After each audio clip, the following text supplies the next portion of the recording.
Hello students, आज हम लोग पढ़ना है क्लास 8 चैप्टर एक्सपोनेंशियल। एक्सपोनेंशियल में हम लोग एक्सपोनेंट करते हैं कि कैसे किसी नंबर को कितना टाइम्स लिखा जाए। ठीक है, जैसे हम लिखते हैं कि a टू द पावर 3, इसका मीन्स होता है a को हम लोग 3 टाइम्स मल्टीप्लाई करते हैं। ठीक है, अब इसी प्रकार से यदि हम लोग ऐसा लिखते हैं कि 5 टू द पावर 2 या 5 स्क्वायर, ऐसा इसको 5 को 2 टाइम्स मल्टीप्लाई करते हैं। ओके, यदि इसका वैल्यू निकालना है तो 5 को 2 टाइम्स मल्टीप्लाई करेंगे तो 25 हो जाएगा। ठीक है, इसमें हम लोग पीछे पढ़ चुके हैं कुछ फार्मूला। आज खास करके हम लोग ये फार्मूला को ही साबित करेंगे। यहाँ पे हम लोग क्या पढ़ चुके हैं, यदि बेस सेम हो तो हम लोग मल्टीप्लाई में पावर को प्लस कर देते हैं, पावर को प्लस कर देते हैं। उसी प्रकार से यदि बेस सेम हो और डिवाइड में हो तो पावर को हम लोग माइनस कर देते हैं। क्या कर देते हैं? माइनस। ठीक है, फिर हम लोगों ने ये पढ़ा यदि किसी भी नंबर का पावर 0 हो उसका वैल्यू 1 होता है। आज हम लोग को ये प्रूफ करना है। ठीक है, किसी भी नंबर पे पावर यदि 0 हो उसका वैल्यू कितना होता है? 1। आज हम लोग को ये प्रूफ करना है कि ऐसा क्यों होता है, तब आसानी समझ में आ जाएगा। हम लोग क्या करते हैं, एक नंबर लेते हैं बेस के आधार पे। हम एक नंबर लेते हैं 7। ठीक है, इसके पावर 0 रखेंगे, इसका वैल्यू कितना आना चाहिए? 1 आना चाहिए। अब ये कैसे होता है? बहुत आसान है, बहुत ही आसान है। कैसे होता है, यदि हम लोग इस 7 पे पावर कोई भी नंबर लो, जैसे हम लोग नंबर लेते हैं 3 - 3, तो 7 में पावर 0 को हम लोग 3 - 3 लिख सकते हैं, क्योंकि किसी भी नंबर को माइनस करते हैं आपस में, सेम नंबर को क्या हो जाता है? 0 हो जाता है।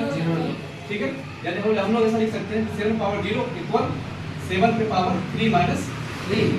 ठीक है, अब हम लोग जानते हैं you know that कि ये डिवाइड में होता है तो पावर क्या में आता है? माइनस में। यानी ये माइनस में, इसका मतलब ये क्या चीज में? डिवाइड में। डिवाइड में। बस में आ रही है, ये माइनस में, इसका मतलब क्या है? ये डिवाइड में। ये 7 है 2 बार डिवाइड में, यानी ऐसा ये कह रहा है कि 7 को पावर 3 डिवाइड 7 को पावर 2। ठीक है, दिख गए रे माँ।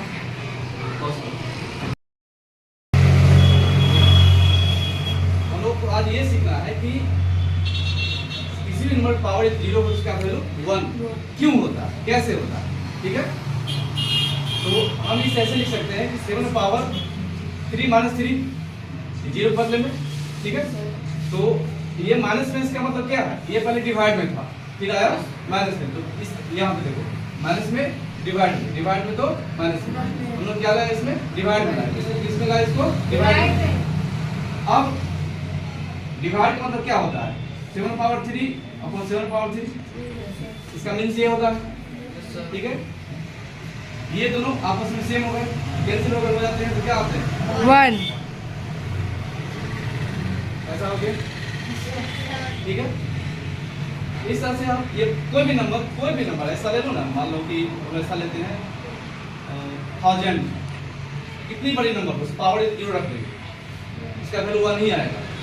ठीक है, ये ऐसा ले लें 1000 और पावर 2 - 2, 2 - 2 तो 0 ही होगा, यानी फिर इसको ऐसे लिख सकते हैं 1000 पर पावर 2 अपॉन 1000 पर पावर 2। ये दोनों कैंसिल हो गया, क्या आया? 1। इस तरह से हम लोग ये समझ पाए कि किसी नंबर पे यदि पावर 0 हो इसका वैल्यू क्या हो जाता है?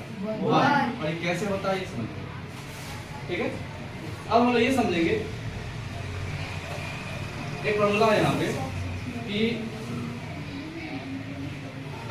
किसी भी नंबर पे यदि पावर क्या चीज में हो?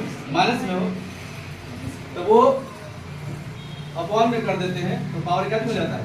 प्लस हो जाता है। ऐसा क्यों होता है?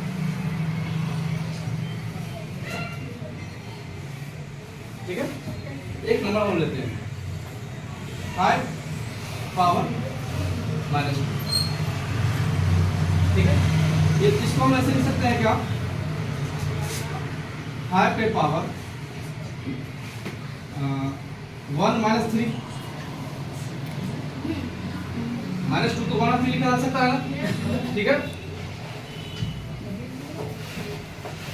अब ये फिर माइनस में है, ये क्या ले जाएंगे, डिवाइड, यानी 5 पावर 1 अपॉन 5 पावर 3, ठीक है।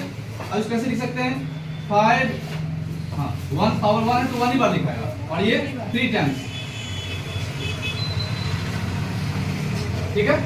ये 5 हाफ कैंसिल हो गया, क्या बचा 1 5 पे पावर 2, यानी इस तरह से ये माइनस में था, पावर अपॉन में आ गया, निकासी में आ गया, प्लस में आ गया, है ना।